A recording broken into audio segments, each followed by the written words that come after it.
Hello bachcho, let's read this question. The question says, how is sulfuric acid manufactured by contact process and why is sulfuric acid syrupy? हमसे question में पूछा है कि contact process के through कैसे manufacture किया जाता है सल्फ्यूरिक एसिड को हमें बताना है. The key concept for this question is contact process. जो सल्फ्यूरिक एसिड का प्रोडक्शन होता है बाय कॉन्टैक्ट प्रोसेस, इसके 3 मेजर स्टेप्स होते हैं. पहला स्टेप क्या होता है? Step 1 is basically burning of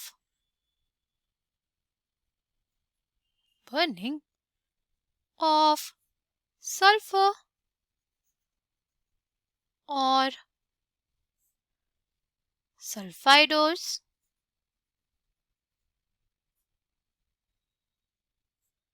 in air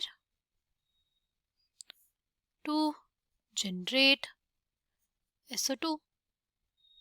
ठीक, पहला स्टेप होता है बर्निंग ऑफ सल्फर और sulphides in air to generate SO2.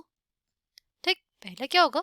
यहाँ देखो, ये है ना सल्फर बर्नर, हमारे पास सल्फर है, उसको बेसिकली बर्न किया जाता है इन एयर टू जनरेट SO2. ठीक, फिर क्या होता है? नेक्स्ट स्टेप क्या होता है हमारे पास?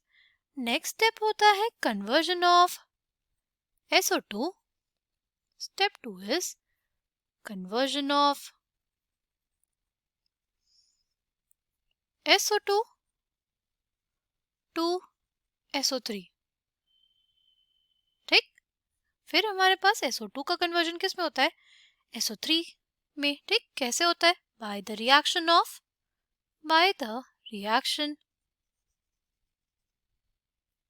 of SO2 with oxygen in presence of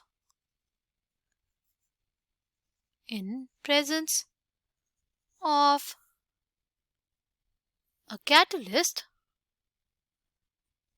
कौन सा कैटलिस्ट? V2O5, है ना? क्या करेंगे बेसिकली? जो हमारे पास SO2 होगा और ऑक्सीजन होगा, उसको ट्रीट करेंगे in the presence of V2O5 ताकि हमारे पास क्या बन जाए? SO3.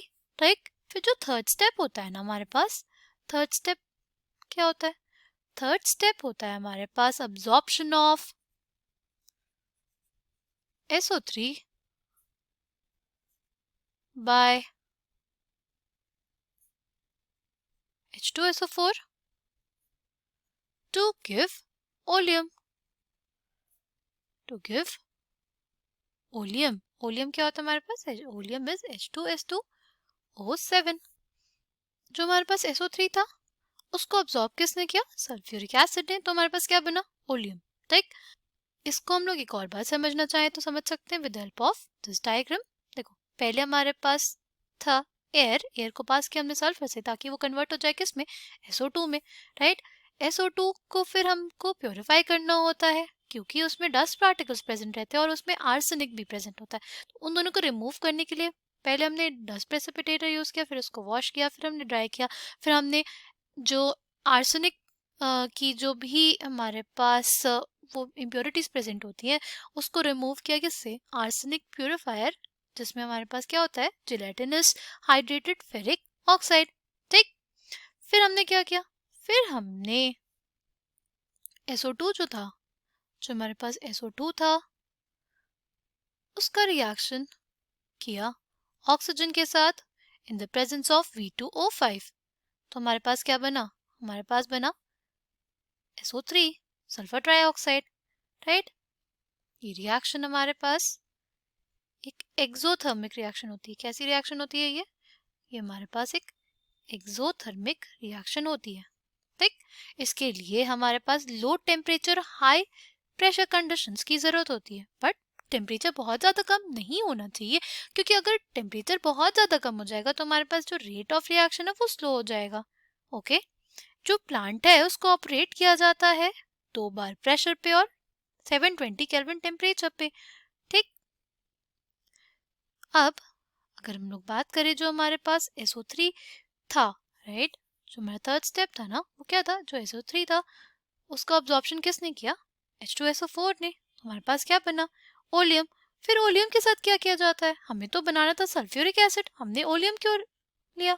तो देखो, ओलियम को फिर डाइल्यूट किया जाता है। ओलियम को क्या किया जाता है, ओलियम को हम लोग डाइल्यूट करते हैं, तो हमारे पास हमें 96 to 98% प्योर सल्फ्यूरिक एसिड मिलता है। This is all about the production of sulphuric acid by contact process.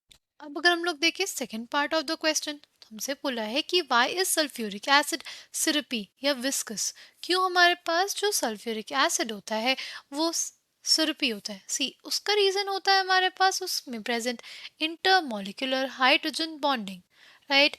Basically हमारे पास जो सल्फ्यूरिक एसिड होता है वो सिरपी इस वजह से होता है क्योंकि उसमें प्रेजेंट रहती है इंटरमोलिकुलर हाइड्रोजन बॉन्डिंग, जिसकी वजह से वो विस्कस हो जाता है। तो I hope you understood it well. Thank you and all the best.